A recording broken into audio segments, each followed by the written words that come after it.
السلام علیکم ورحمۃ اللہ وبرکاتہ۔ انشاءاللہ آج کی ویڈیو میں ہائی بلڈ پریشر کے لیے ایک عمل سیکھیں گے۔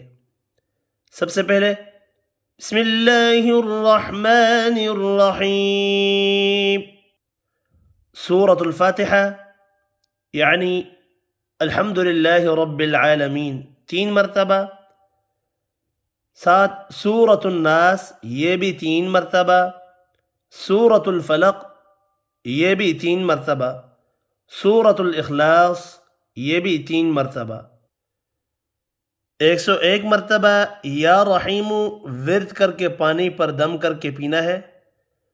بسم اللہ الرحمن الرحیم صرف پہلی مرتبہ، اس کے علاوہ کسی بھی سورت کے شروع میں بسم اللہ الرحمن الرحیم نہیں پڑھنی۔ اس کا کوئی خاص وقت مقرر نہیں ہے، کسی بھی وقت پڑھ سکتے ہیں، تازہ وضو ہونا چاہیے۔ انشاءاللہ ملتے ہیں اگلی ویڈیو میں۔ اللہ حافظ۔